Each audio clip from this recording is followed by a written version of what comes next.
right now, the Minister's of Finance preoccupation is to make sure that the people in hospitals continue to have drugs, that our schools continue to be to operate, that the civil service continues to get paid, that business continues to flourish in this country. And I think all of us as Zambians, we have to realize that in today's world, sometimes perception can drive wild stories much more than facts, and that can hurt a country. And that's why it is important that we all understand that government continues to be in these discussions with IMF, government continues to be in discussions with other partners, other stakeholders, other cooperating partners. And until we get there, and the Minister of Finance gives us a position, I do not believe that we should be giving out misguided statements. Zambia is not in a debt crisis. Our debt is at 53.1%, below the threshold, the international threshold of 60%. You may even wish to know the local threshold should be standing at 56%. It's about the Minister of Finance has given. Well, you may wish to know that there are some countries around the world, even developed countries, that are highly geared. Their debt ratio to GDP is even beyond 100%. Even in Africa, there are big economies whose debt ratio to GDP is even beyond 100%. We are saying we're at 53.1%, 56%. And the Minister of Finance is saying to all of us, look, if we can bring it down, let's do that. It is why we have begun to implement austerity measures, that it is important that we live within our means, we see where we can put money to accelerate the growth in the economy and continue to support the social agenda of our country. People are just trying to worry, Minister, because these voices that are coming around, which seem to create this perception, are international voices. Some of them are expert voices. Economic Association of Zambia warning that we have to pay more going forward because our bonds are being ranked as the worst performing. IMF says we've borrowed more than any other country in the sub-Saharan, probably by 2017. Standard & Poor's says our rating has gone down, from B to B minus. These are credible voices. Shouldn't Zambians worry? Look, the Minister of Finance is in engagement with all these stakeholders, international stakeholders, local stakeholders. She continues to engage them. That's why you hear the IMF, they'll ask for information, as rightly as they should do so. And the Minister of Finance will avail that information. The discussions continue, just like every other stakeholder. I think what is important is to give the Minister of Finance room to be able to do her work on behalf of the people of Zambia. I think speculation will just continue to damage the country's image, and it's what filters through to even the international financial markets. It is because we are all speculating. I think our call as government is that give the Minister of Finance room to do her work, and she'll continue to update the nation on the issues vis-a-vis the IMF, on the issues vis-a-vis the discussions that will be going on in China or anywhere else for that matter. I think that is what is important. People are worried and concerned that in defending this position of date, you seem to be concentrating as government more on figures against the GDP. For instance, the threshold, you're still within the threshold. But the worry from the people and social activists is that, look, debt repayment is stealing the money from your government, focusing on social services, such as health, look, such as education. There's no country in the world that manages without debt at one point or another. And as life is, every country, every economy goes up, goes down, goes up, goes down. You just have to read financial news or watch financial news around the world to see that. And Zambia is not an exception. I think that we have a resilient economy. I think that the Minister of Finance is providing the leadership to say what is important is that the country should meet its commitments, both international commitments as well as the commitments to the Zambian people. That is what is important. Are we able to continue to provide for government in terms of civil servants? Are we able to continue to provide for drugs in the hospitals? Are we able to continue to provide for the infrastructure development needed in this country? And when government borrows, or the Minister of Finance borrows, it's not for government's own end or the Ministers of Finance own end. It is to borrow so that we invest in the infrastructure of the country. And now the Minister of Finance is saying to all of us, let me see what I can do to be able to give us some breathing space so that we can continue with our development agenda. There is nothing strange with that. And it is important to refer to these figures because numbers don't lie. When we say that there are many other countries that are highly geared beyond 100% in terms of debt to GDP, and we say even IMF and other organizations, I think the acceptable threshold is that you should not be more than 60%. So when we say we are 53... and 53 and rising, probably. Well, you're struggling as government with issue. Issues of trust and confidence. People still feel this debt you're giving us will rise by December. Here is the issue. First is that we still have headroom. The fact that we are below 60%, it means that we still have headroom. Which will consume soon. Well, that's why the Minister of Finance has to be given room with what she has. What is her headroom that she can work around? How can she be able to restructure some things? And this is what the Minister of Finance is saying, that she must be given room to be able to look at everything in totality. And there's no issue of wanting to hide information. It is right for the IMF to ask for information. They are our partners. We are a shareholder in the IMF. It is right for government to say, okay, we've given you this information. We will relook at the situation just like anybody else should do. And this is why it's an ongoing engagement. We see the IMF and anybody else You're as engaging a the partner. IMF, engaging the international community. I think you're not engaging the locals. They don't trust you, apparently. They don't have confidence that government is saying the truth. They don't have the confidence that government will stay the course and not consume and hit by the end of December 63% of GDP. I find that strange that you'd say the citizens don't have trust in their own government. I think they do. First of all, it's why they voted this government in office. And at this time, this is the only government that there is. And we continue to work with the citizens through programs like this so that we can communicate that this is the situation. The Ministry of Finance has been releasing the figures on the economy consistently this whole year so that the citizens are aware. And when the IMF have come back and said, maybe what about this? The Minister of Finance has gone back, as she should, to check so that we get the best position ever going forward. The government has no reason to hide anything from the citizens or for anybody or to anybody else for that matter. Because remember, the constituency is the people of Zambia. We want the people of Zambia, their lives to be improved. If you look at the issue of debt, in 1990, the debt was $7 billion. The GDP was only $1 billion. That means that the gearing was over 227%. Today, we are talking of this debt that is about 14.3%, $14.3 billion. The GDP of Zambia now is about $27.4 billion. There has been progress, but we are still the first ones to accept as government that we can do more. Now, at the moment, we are within range. There is no debt crisis. Yes, people are speculating about what will happen in the next 3, 4, 5 years.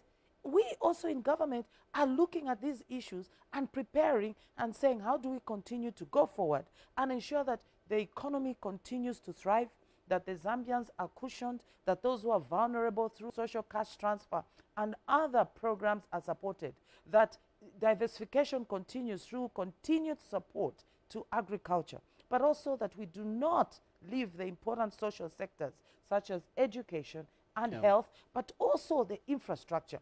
And infrastructure in this case is not just roads. Today there's convergence of technology. Delivery of government services have to be electronic. They have to be targeted. It is efficient. It reduces cost. Since the president pronounced Smart Zambia, I can tell you, we have now a paperless cabinet. This has saved us 68 million kwacha. We now have a unified internet provision within government. The cost for internet charges has gone down from 62 million kwacha to 28 million kwacha. Even just within agriculture, electronic provision of the subsidy to the farmers has saved government 128 billion kwacha. That may be debatable. People are saying it's at the cost of the farmer. the poor farmers. No, the point is that this money that we are saving is being used back on the people of Zambia for other services. The farmers now realize that we are more targeted because we have an electronic database. It is more targeted. There are no leakages, just the same like the paperless cabinet. The same now, in fact, with e-health. I think now Chipata, Arthur Davison in Ndola, Livingstone, and I think at UTH, the mother and child section. They are all paperless, and the idea is that you should be able to be attended to within 30 minutes. How much money is an individual saving? Instead of being at a hospital the whole day or 2 days just to get processed before they even see a doctor. Now with technology, with Smart Zambia, we are saying government should not remain behind. It should be efficient in delivering services. So we are not doing things in isolation. We are not doing things in isolation. Borrowing was done to invest in infrastructure in this country, hardware infrastructure, software infrastructure, so that government can deliver efficiently. Are we going to win a deal with IMF? Is it still on the cards? Is it something that government speaks about? I believe that the Minister of Finance last Friday was very categorical and said we continue to enjoy a relationship with the IMF, and that when the talks resume, which I believe should be sometime in September, but the Minister of Finance will provide much more specific information. You are aware now she's in China. I think that the Minister of Finance, we should give her room to be able to update us. What we should not be doing is creating an atmosphere of doom. I do not believe that is in the interest of the people of Zambia. We as government and His Excellency, we don't see the IMF as enemies. We see them as partners whom we continue to dialogue with. When they ask for information, they have a right to do so. And we as interested stakeholders, because we're a shareholder in the IMF, we also have an interest to make sure that on behalf of the people of Zambia, we give the right information. And the Minister of Finance the last few months has been working tirelessly, I can tell you, way into the night. The President stays up way into the night to ensure that these issues should continue to be looked at with the importance they deserve. And no wonder you've heard all these pronouncements, beginning with the political leadership, that we should be the first ones to give up some things and lead by example, so that all of us understand that we should live within our means, we should prioritize the important sectors, there should be no leakages or wastage of resources, and that's why the Smart Zambia program. Let's talk about the story before we leave DATE and IMF. There's been a story in the public that the IMF representative to Zambia has left at the instigation of government. Government has maintained there's nothing strange about that. I believe, I think Minister of Finance was very clear in the statement they released post Mr. Baldini. These are usual practices in international organization and diplomatic practice. We as a country will continue to enjoy an office of the IMF here. We have various programs with them beyond just issues of loans. We have various programs that are going on with the IMF, and I think that the minister was very categorical that we continue to enjoy a very good relationship with the IMF. This is not the first time. What have you not responded to it? Did you ask him to leave? This is not the first time Grevazio, the IMF, with the government has been talking to the IMF. And I believe that what is important is that it's not government that sends representatives to the country on behalf of the IMF. The government works with whoever the IMF sends to this country. And we are looking forward to the next person that the IMF will send to Zambia. There was no protest from the government? At least I am not aware. As chief government spokesperson. As chief government spokesperson. Let's move on. You spoke about austerity measures that have been announced by government. The concern, particularly, I would say, maybe from your opponents in the opposition, is that measures welcome, yes, but that PF government has no capacity to carry through these measures. How? This is a government. How can we have no capacity? Justifiably so, probably. Their concern is justified. Look, I am not the spokesperson for the opposition, but I think that as Zambians, we must think Zambia first. It is very important. In today's world, with all this technology, convergence of technology, one statement can just go viral and injure the image of the country. It's why it is very important that we discuss these things without emotion, because this is about our country.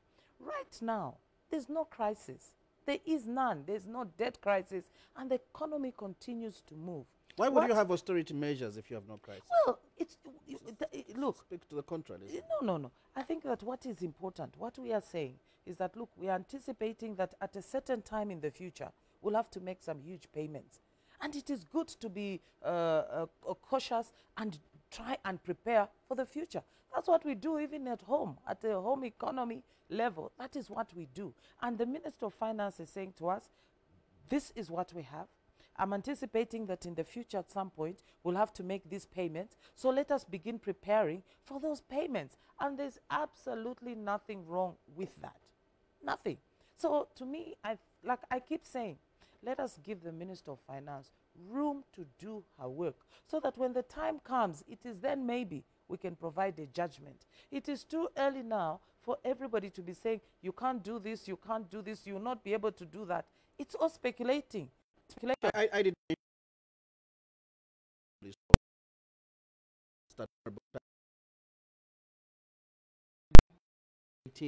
those directives are still being restated and rewritten by a secretary to cabinet, being communicated again.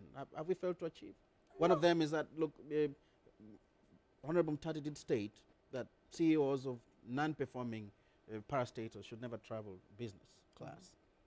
We're still writing to the CEOs even today, 2018, August, September. It means there was some lapse somewhere. It's important to get compliance.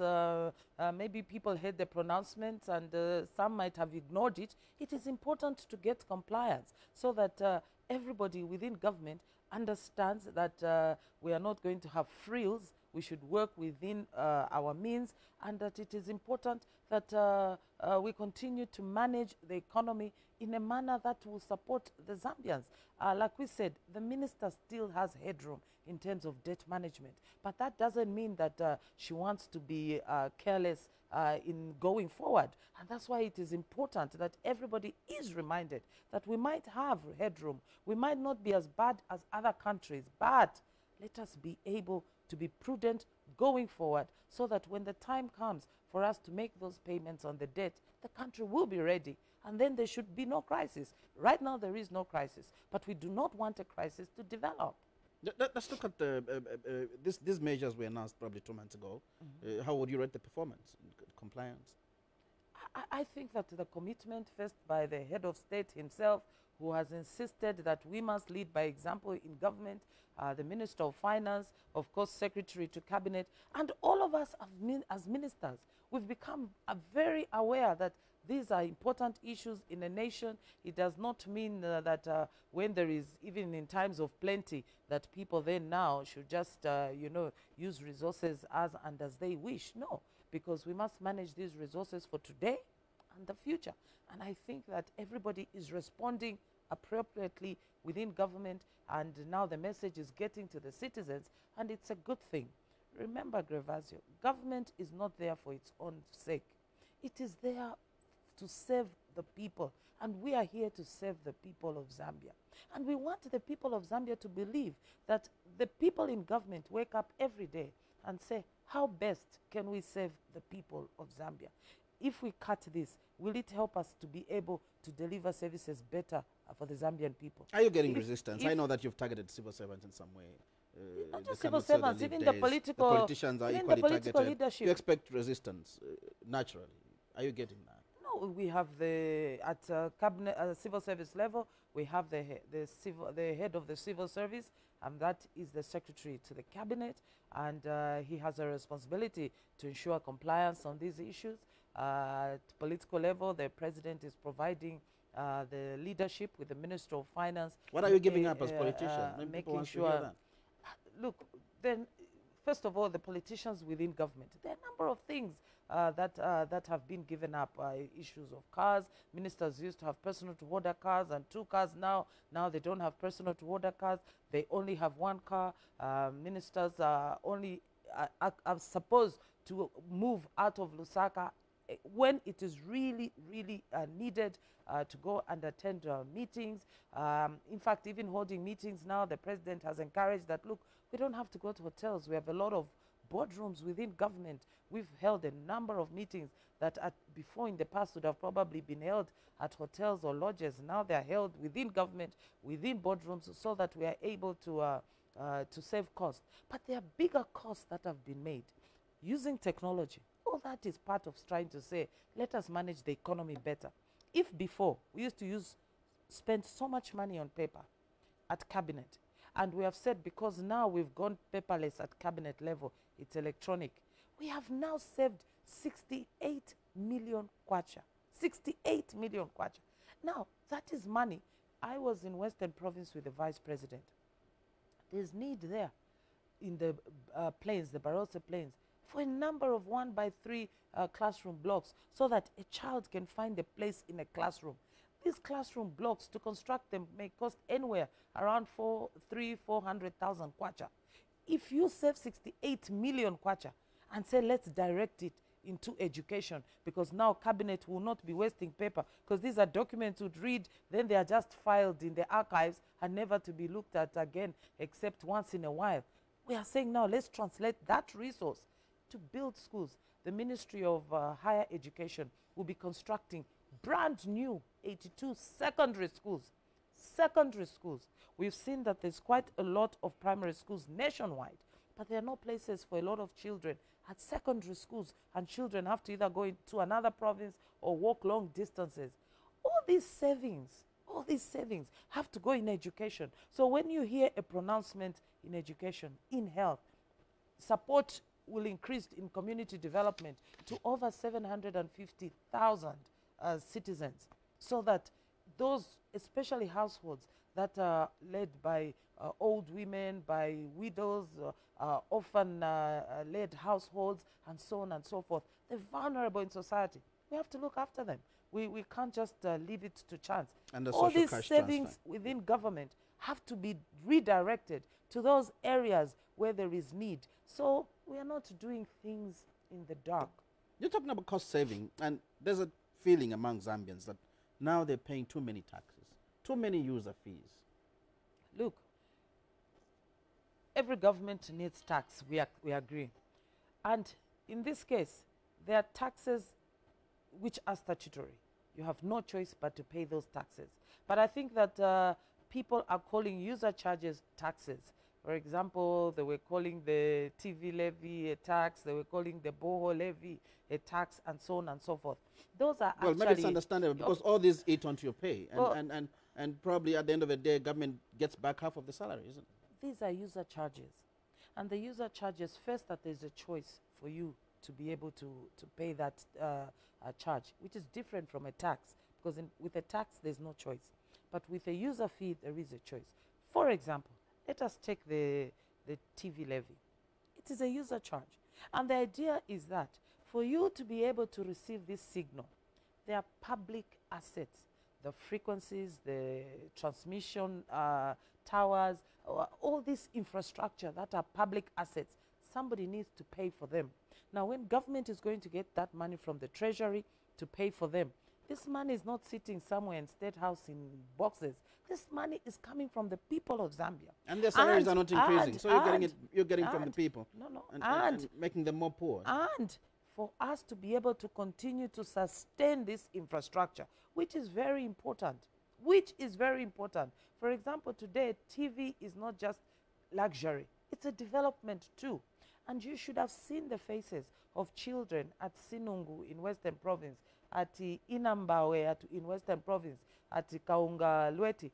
The children said to me and her owner, the Vice President, we are so grateful. We are so grateful. These were children, but the adults said something which was very, very far-reaching. They said, now we feel a part of Zambia, because all the news we're hearing was from other countries. Now we feel we are part of Zambia, something that people in Lusaka and in the Copper Belt might think of as a luxury. For them, it is an actual tool of belonging to the country. So now, who's going to invest in the signal reaching those areas? It's not the private sector, because they don't see a commercial return. People have so to it invest is through government. The user fees. So but if it is government, let like me just finish this point. If it is government, it means it's us, the people of Zambia. It means that we contribute towards that to sustain it. And that's what the TV levy is. It's a user charge. It is not a tax. Let's look at the boreholes. Government doesn't provide sanitation, facilities and water, and somebody decides they're going to sink a borehole. They have to pay huge user fees. I did watch the Permanent Secretary for Water on this program, and I think he belabored this point. You cannot have everyone doing as they please in a country. There will be no order. It's the same with boreholes. It's the same with housing construction. It is the same with land allocation. There need to be order. There need to be an authority that is responsible. If you dig a borehole and it's contaminated, maybe because of metallic reactions beneath the ground, and you get metal poisoning, government will have to take responsibility. You're a citizen of the country. If you sink a borehole and it's contaminated because it connects with sewer underground, and you get sick and you die, government will have to take responsibility. You are a citizen of this country. And if you sink a borehole and the company you engage to sink that borehole for you, they do a bad job, either they don't find the water, or it's a shallow borehole, or actually the pipes sink because they didn't do it properly, and they say, sorry, we did our job. You want to ensure that you can call upon somebody else to intervene. And you're a citizen of Zambia, and government has a responsibility. So government is saying, to provide that service to you through the authority, WAMA, the Water Regulation Management Authority, you pay a one-off. I think it's 229 or 249 kwacha. It's a one-off payment, so that we can guarantee that those people who are going to sink your borehole, and that all the issues around the borehole will be addressed. It's for your safety. A borehole, you're talking about drinking water. It is for your own safety, so that the job is done properly. Look, 20, 30 years ago, some of these services were not available. Services of digital TV, like we are talking about now, services of mobile phones, even services of, like now we are trying to provide order with boreholes. They were not there. But government has seen the need that we must provide them. They and look in more provide them, like, they need to have a minimum more like charge. fundraising ventures than a service. No, these are user charge. They are service charges. And they're coming at a very frequent speed. Look, I think that government has just realized they need to make money out of all this, the boreholes, I do not, the internet calls. I do not believe that is the way it should be looked at. What government is doing, I think, is not strange to, if you were living in England or in America, in other countries, you'd be quite amazed how many user charges you have to pay for living in a certain locality. You'd be quite amazed. I think what government is trying to do is that these services cannot be provided free of charge. And we agree, we have to continue to sensitize the citizens, just like we are doing on this program. Yes, there's room always for consultation. And for example, when the people complained that they were being made to pay traffic fines on a road where government had not even provided the road signs. Yes, government listened and said, oh, okay, I think on that one, let's wait until we address that issue. But this is being done for the good of the citizens. We've seen the fatalities from road accidents, and it is good now to be on the road and see how people are following the speed limit, because now they realize that if you don't do that, there's a punitive measure. Now, this is not being done for government for its own sake. This is done to save lives. How many parents have lost children from bad driving because of speeding on the road? How many lives have we lost from bus accidents because of speeding on the road? How many lives have we lost on the road because of drunk driving? If you ask those that have lost loved ones in those accidents, I am sure they will be quite pleased that government is doing the right thing in ensuring that we have intelligent traffic management, so that people can be aware that they will not get away with abusing the usage driving of the road. Now let's look at higher education loans. This government is working up 14 years down the line and asking former students of CBU and UNZA to pay back the loans they got in as far back as 2004. Sounds strange. Look, these discussions have been going on for a long time. For those that have gone to universities around the world, we know that university education is one of the most expensive. People in other countries pay university loans for over 20, 25 years of their working life. And if we're going to have sustained provision of university education in Zambia so that we can have the scientists we need, the engineers we need, the doctors we need, the teachers we need, we have to find a way to finance higher education. We know that many families are not able to finance higher education for their children. I have a rural constituency myself. I know how many children get a place at the university but fail to go because even when there's cost sharing with the university, the family can't manage. But government also cannot manage to pay for everybody. There are extreme situations with extreme vulnerable children who are bright and can get scholarships. But we've been having this discussion for a long time that how are we going to be able to share cost to finance higher education? And in principle, loan facilities to students should be the right thing so that when they graduate and get jobs, they can be able to pay back so that other children also get a chance. Thousands of Zambians have gone to the University of Zambia. I'm happy now that the University of Zambia is trying to activate the alumni there so that us who went there should be able to make contribution as we do in other countries, Just yesterday, I was at a function for the ex-Oxford Cambridge students. These are universities that are outside Zambia, and yet those who went there here in Zambia are trying to get together and see how they can support charities within Zambia and students going to those universities.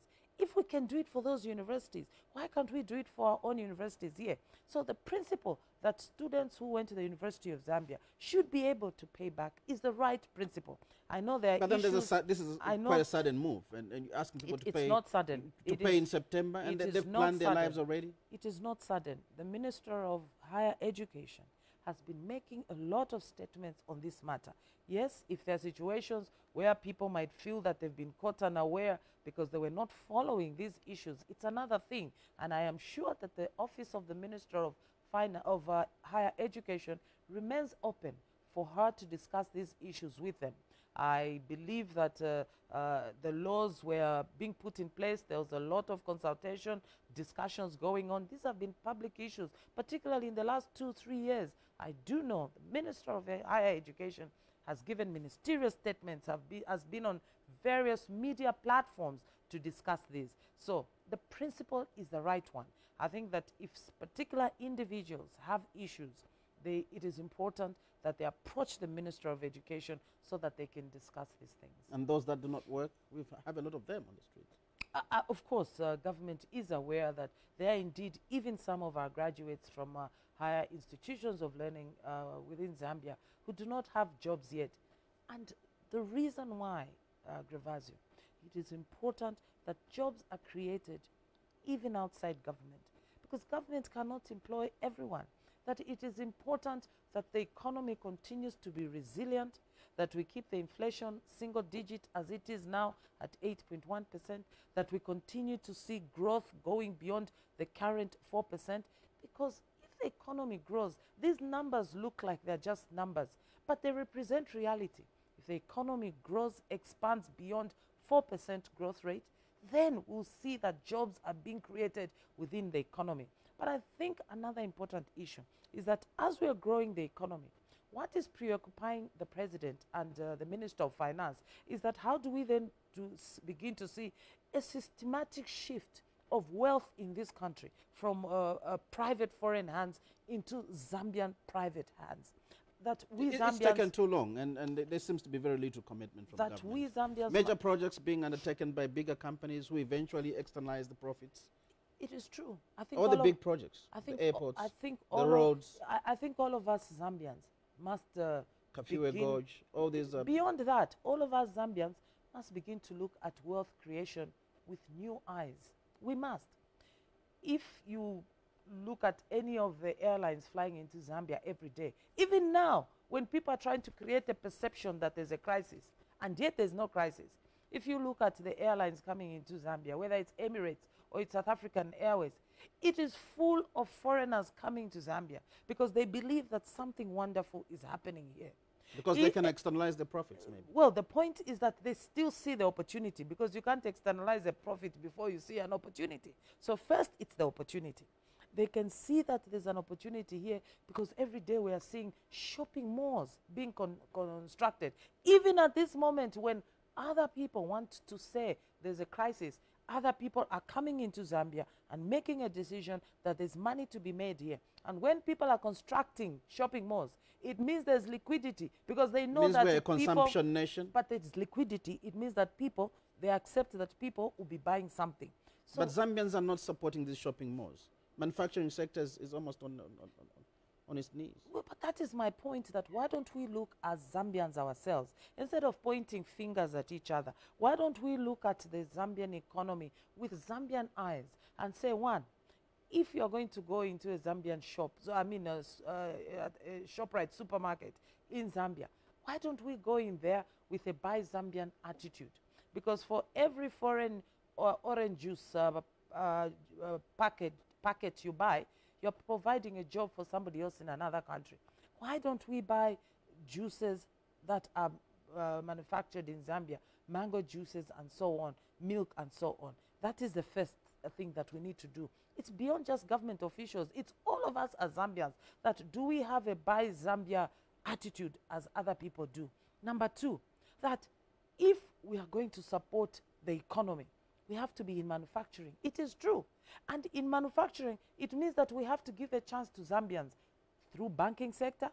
I keep saying the banks have to take a chance on Zambians. It cannot be that when a foreigner walks in a bank in Zambia, whichever bank, it is so easy for them to get a loan, but when it is a Zambian, we are asking for the impossible. It is not possible that when a Zambian needs a contract in construction, we are asking for the impossible, but when it is foreigners, we are not. It cannot be that foreign companies can be getting paid faster than Zambian contractors. But beyond that, but government is allowing that, and is a culprit. Here's the point I want to make. You've paid the Chinese contractors earlier than the Zambian contractors. Here's the point I want to make. It's not the president sitting there to make these payments. It's not the minister sitting there to make payments. The people that deny Zambians business are Zambians. And politicians allowing that. The people that deny Zambian business are Zambians. It is why all of us need to look at Zambia with new eyes and make Zambia first. When we hear other people talking about making their country first, it is because they know that unless they put their country first, things will not work. Let us make Zambia first, not just at the presidential level, ministerial level, at each level, whether you're at the border, whether you're in a supermarket, whether you're at a clinic, whether you're in a school. Let us make Zambia first and say, let us give a chance to other Zambians, because they could prove us wrong. Even with the mines, we don't know Zambian owns a mine, a big mine in Zambia. And yet this has been our mainstay for so long. No Zambian, so very few Zambians own really big agricultural There are no deliberate policies to support Zambians to move to that level. This is why, first of all, it's a mindset change. That's my point. First of all, it is a mindset from the leaders change. We, the leaders, are talking about it. The fact that the president is talking about it, I am talking about it. We are saying to all of us, Zambians, because the president can't be everywhere. Do we have enough policies to ensure look, the policies, that this agenda is the pushed policies forward? Are there. The reason why the government, the president, even created the Ministry of National Guidance and Religious Affairs, first of all, national guidance, that we must begin now to look at the values as captured in the Constitution and then strategize further down all the way to the household. To the household. How do we put our country first? From our homes first. Because if in a home you don't have those values, how will you have them at a place of work? You need to come with them from home. These values of respect, values of being civil to each other, values of tolerance, values of making sure that you help your neighbor, in this case your Zambian, a fellow Zambian citizen. These values must be inculcated at home level, because we cannot learn them when we leave the home and say we'll learn them only at school or at a place of work. No. Issues of tolerance, issues of no tribalism, issues of entrepreneurship, all these we must learn from home continue learning them at school, continue learning them in universities and college, and then practice them at our places of work, in our communities, in our churches. Only then will the country change. How can Zambians, I'll ask you this question, how can Zambians be first when slowly they're being displaced everywhere? Now we see Chinese traders setting up shops, what they're now probably calling malls, even in highly densely populated areas like Kanyama, and slowly displacing the locals who've been running small shops, and government is watching. Is that investment? Again, it comes down to the same thing. The president is not in Tendere market to say this Chinese should get this shop. There are Zambians there, leadership at a local level.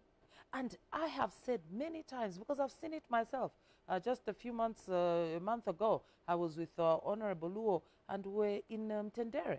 And I did see it myself. And we're discussing this matter, that it is Zambians who are displacing other Zambians.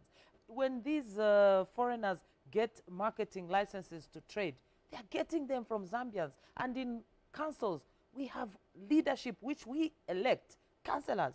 We must become interested. So if government like yourself is lamenting, then who acts? No, we're not lamenting. What we are saying is that we keep working, we keep sensitizing Zambians.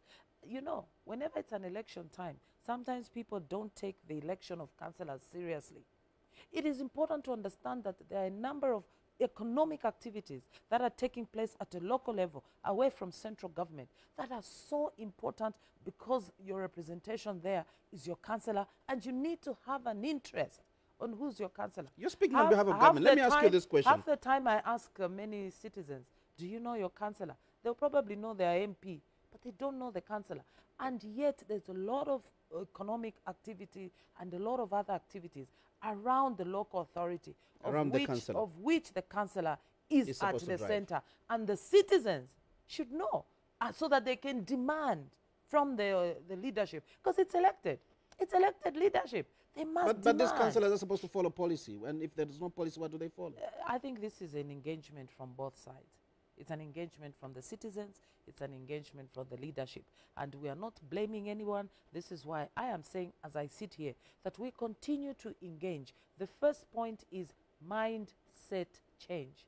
We have seen a lot of infrastructure development in this country going on, but we must also change our mental infrastructure.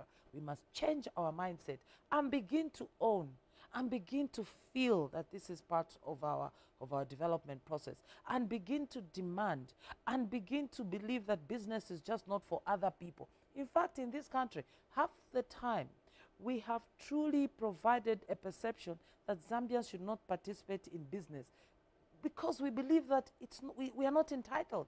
That big business, when you think that, oh, a Zambian can own a whole big mine like Mopani Copper Mines, we believe, oh, no. That can only be done by those people. We have to change the mindset and make our children and our young people today, they're internationally connected, especially with the convergence of technology now with the phone. They know about the best trends around the world. They know about young people becoming millionaires overnight in other parts of the world. We must give them that chance here. Government is leading the way. Government has announced so many policies to favor Zambians, but these are not being actualized. And I'm going to ask, you're sitting here representing government. How do all these people get these licenses to trade? You come from probably China or Australia, and you can run a barber shop in Zambia. That's not good enough investment. And you have a lot of foreigners doing jobs that Zambians can do, and we've got qualified Zambians walking the street, and government is watching. The Minister of Local Government pronounced himself very well recently that he was going to look at all these issues with all stakeholders, particularly councillors and the councils, that how are foreigners getting trading licenses for barbershops and saloons and so on. He can't be everywhere, so he cannot know what's happening everywhere. And this is why it's important for local leadership to ensure, particularly at councillor level, working with the people in the communities, to ensure that what belongs to Zambians is given to Zambians. How are foreigners getting work permits? For instance, accountants, we have them in abundance. You've got foreign accountants.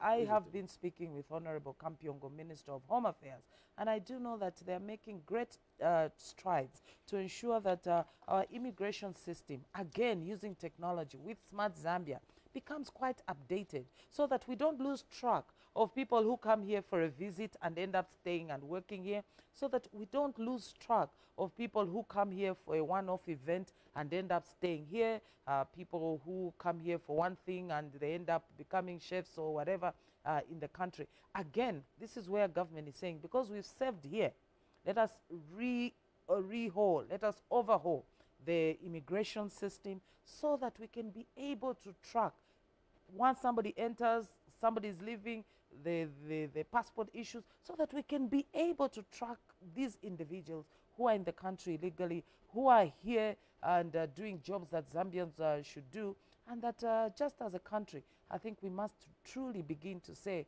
these are jobs we can do, because in other countries in Africa, we know they do not accept that jobs that can be done by locals, that other people should do them. And I have even non-skilled laborers, you find them in Zambia. Now, I want to ask you a question about the civil servant salaries. Seems the payday seems to be fluctuating. For this month, for August, they were only getting paid on the 31st, which is a Friday. Look at it. And probably those in the remote areas will probably be getting their pay on the 2nd of September. No, that's the good thing with technology. Everybody gets paid at the same time. That's a good thing. Areas you have to travel. And you know, banks and so on, it's electronic. So as long as the person knows that they've been paid on that day in their account, because it's an electronic system now, and everybody has been paid. And by law, somebody should be paid by the last day of the month. So I think government is on target, and the civil servants have been paid. I think if you call somebody in Mansa, they'll tell you they have been paid. That is what is important, government meeting its obligations. And while government meets its obligations to those who work within government, we also have obligations to those that work outside government, that there too, the economy should continue to do well, so that they too should be paid and paid all the time. And for me, this is what is preoccupying us in government, that let us continue to manage the resources prudently, so that those outside government, especially in the private sector, can continue to see the opportunities, that we in government can continue to do our work, and that people are paid, but they can continue to do their work far and beyond what is expected, so that we can serve the citizens. Let's close with dialogue. I think we've got a few minutes remaining. There's been too much talk about dialogue and not really concluding. Almost half a year talking and still trying to find a way. I think the history of political party dialogue is that with the advent of multi-party politics, it was recognized that there will be times when political parties are in conflict, and that if political parties get into conflict, how do they resolve these issues? And it was agreed that among the political parties, a platform called the Zambia Center for Inter-Party Dialogue will be created. And it was created. And it has served the political parties over the years well. The representatives there are obviously the party secretary generals and the president. Now, following the 2016 elections, it was understood that there's some differences, there are some points of disagreements, including far and beyond the election, but even issues surrounding the constitution and other issues. Public Order Act. Exactly. And that the political parties felt that there was need to discuss these issues. And clearly, the platform is the center party, the Zambia Center for Inter-Party Dialogue, because that was an agreed platform. Now, there were calls by other stakeholders outside political parties, calls from the church, calls from the NGOs, who felt that they too wanted to participate. And President Lungu responded appropriately and said that everybody was welcome to participate. Now, after that, then it became an issue of, then should it be the Zambia Center for Inter-Party Dialogue, or should it be the other institutions, whether it is the church or anybody else for that matter? So these has been the issues. I did hear the church give a statement last week, and appropriately so, that they did not want to do their consultation in the media. I do know that the Zambia Center for Inter-Party Dialogue has had discussions with the various political parties at presidential and party secretary general level, and we continue to hear the issues. I think as far as government is concerned, we want to ensure that we provide a leadership necessary at this point in time for this country to ensure that we take advantage of the gains that we have accrued, especially for me from 2014-13, when the economy was really hit and we saw copper prices drop from $10,000 per ton to $1,000 per ton. And we still did not collapse as a country. We still found resilience until the copper prices picked up, and we saw further investment in agriculture, and we saw further investment in technology. And I think that as a government, we do not want to be sidetracked, because even the citizens will get tired of just hearing a dialogue about a dialogue about a dialogue. That process will continue, and people will continue consulting and continue dialoguing. But I don't think government will be sidetracked with its agenda of development, of ensuring that Zambians feel this is a Zambia for all Zambians, of ensuring that no child in Sinungu, where I was with our Honor the Vice President just a few days ago, should feel that they're not part of Zambia because they have no TV signal or mobile signal or radio signal. That our plans to ensure that the country in the next 2 years should have universal access to radio, mobile, and television signal is the beginning of sowing dreams in the minds of those young children that they can be somebody one day, and that this country is theirs, and that we should not preoccupy ourselves with looking for differences. We should preoccupy ourselves with looking for more of what is common among us, and take advantage of those common things, and ensure that we send a good message to the rest of the world that this is a country of a proud people, a people that has come this far, and a people that is very, very, a people that takes pride in who they are as Zambians, much more than in the differences. People that is ready to develop. Minister, exactly. It's been a pleasure having you on the program. Thank you so much. Thank you. You've been watching Sunday Interview. My guest this evening was the Chief Government Spokesperson, Honorable Dora Siliya. Thank you for watching, and pleasant viewing.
You might think that being a mom means a lifetime of chores, not getting enough quality time with the fam.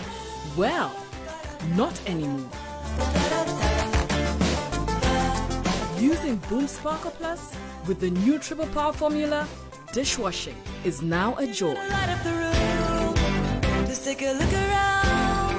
No more piles of dirty dishes for days. Just one drop takes care of everything. Just one drop of Boom Sparkle Plus with Triple Power formula takes care of everything. One bottle of Boom Sparkle Plus will shine 1,000 dishes. And just when you thought that it couldn't get any better, the added lemon and aloe vera leaves my hands softer and smelling fresher than ever before. Once a chore, but now a joy, leaving me with more time to do the things that matter. Enriched with lemon and aloe vera, now that's 1,000 reasons to choose Boom Sparkle Plus. Trade Kings, improving lives.